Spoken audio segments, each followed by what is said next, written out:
Okay, here's a really quick introduction to the linkage system, which is the contact link acquisition, whatever, that I've created. It's not quite finished, but we're pretty close. It's become ridiculously complicated, but there we are. So you can log in if you actually type in your email address properly.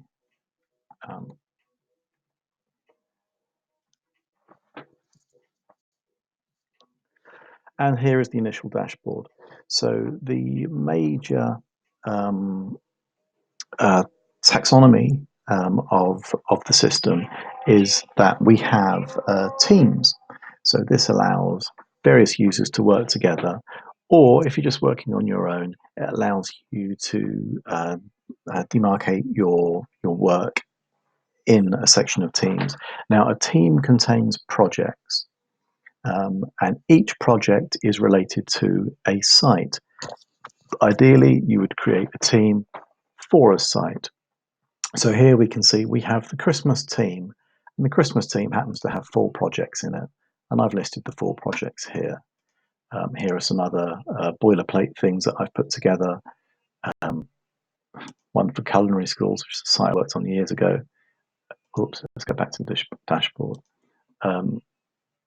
There's another one for online sales and for Sun. So I'm just putting some stuff in here just to populate it and show it.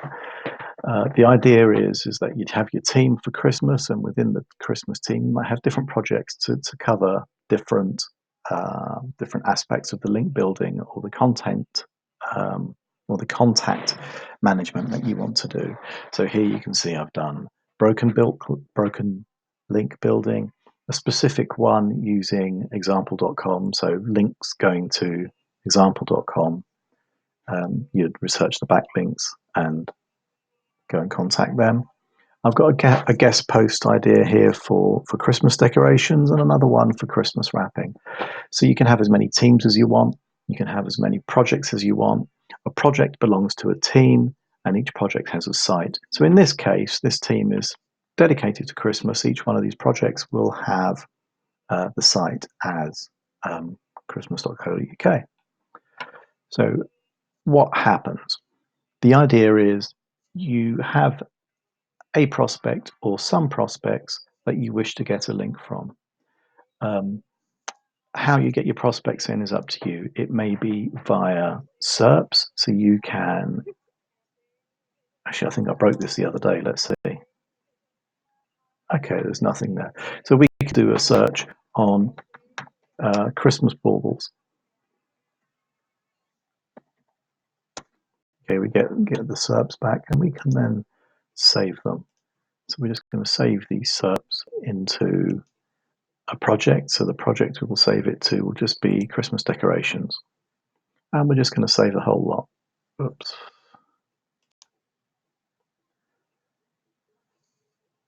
And then what might happen is you decide that some of these, I mean, these are all awful examples actually, are going to be good as a prospect. You want to get a link from it. So let's use this Christmas decorations outlet. Let's see if we're going to try and get a link from there. So I just added the little plus here, which you can see it's now done. It's now prospect. So from the SERP, we added one as a prospect. You can also do the same thing with backlinks. So you might have a list of backlinks for a website from Majestic. You can upload those and pick out your prospects that you want to go and approach. So let's go visit this particular prospect in the system. At the moment, it's just a prospect. We know nothing about it. What you might want to do is get your list of prospects and give them to somebody to go and find some email addresses. And you could use like Hunter.io, for instance. I think it's IO. Or you might just have an intern go and find contacts from the sites. Or as you're doing your own research, if you're doing research directly, you might enter stuff yourself. So let's say, for this Christmas decorations outlet, we discover that the person's name is example and their email address is example@example.com. And that's all that we have. Sometimes we won't have an email address. There's nothing on the website. In those cases, you can put in a contact form address. And instead of sending an email, what we do is record that we've created a message and we've posted it on their website, just so that we have a record of the link building that we're attempting. An intern can follow up on those things or not, but it gives us, a sense of actually doing some work. So here we are. We've saved that contact. Over in our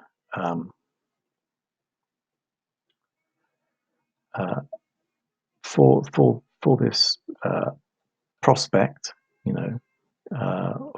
example.com at Christmas decorations outlets, we can create a request. And there's many ways of getting here. What's that?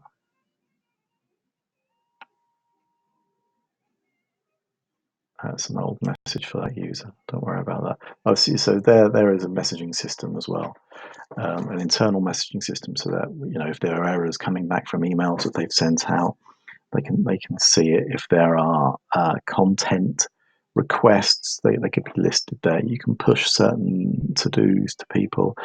That part of the system isn't robust yet, and I'm continuing to work on that. Anyway, we're going to create a request for this prospect. You can get there in all sorts of ways. There is a requests folder where it just lists them all. You can look at them via the team, via the project. So when you add a prospect, you should add it as part of a project, and then it's associated with a site that you're trying to build it for, and it's associated with a project, which will generally be that you're trying to do broken link building of a particular sort, or you're doing just general outreach or guest posts, inquiries, or whatever. So as you find a prospect, you add it to the project. We're going to create a request. So here we go. The first thing you can do is select a template. There are a whole bunch of boilerplate templates, and for each site, the users themselves can create their own particular template. So here we've got all of the general ones, or here are the site specific. Here's user specific. Here's one for here's some for the team, and here's some that are for this particular project. We're just going to pick a general broken link building template. So should their site be linking to this page, we select template. Beautiful. Now their name and their site doesn't have to be filled in at that right now, but it can be. So all we do first of all is update the message. You'll see that it will pull in the data that we have. It should have pulled in that too. So there's a little bug that I will correct. Update. Now let's say the bad site was, let me just grab a fake URL.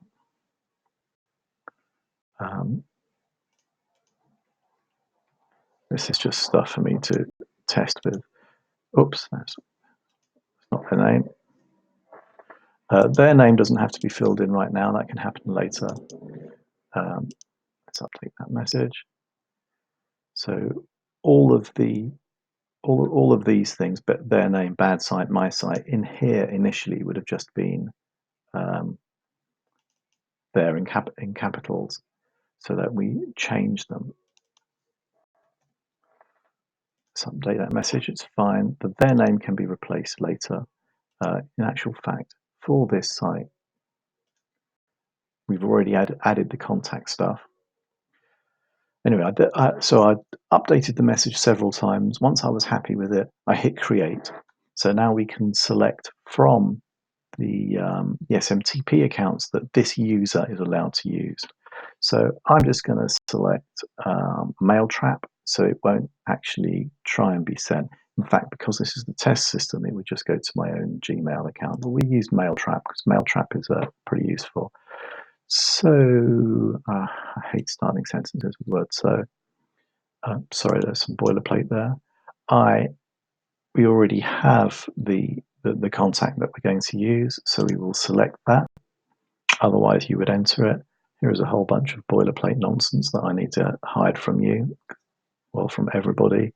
Now that we've selected that particular user, it's gone back to make sure that the name is put in here. So the name is now in. That's why it's taken us back that far. If we update now, we'll say, hi example.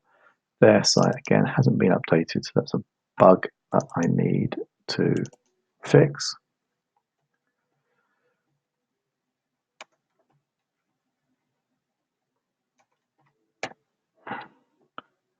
We will update the message. Lovely. Create the message. I've already selected that. Continue to do so. Update the message. And we're going to schedule it. So the schedule will tell you where you are in the queue. And you can go ahead. Now, in this case, we're happy with what we have. You can pause it if you don't want to schedule it. If you see there's a problem, you can pause it and fix it.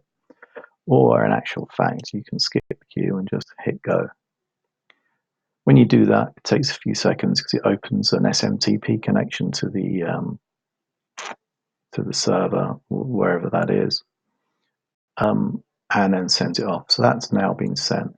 If I log into MailTrap, it will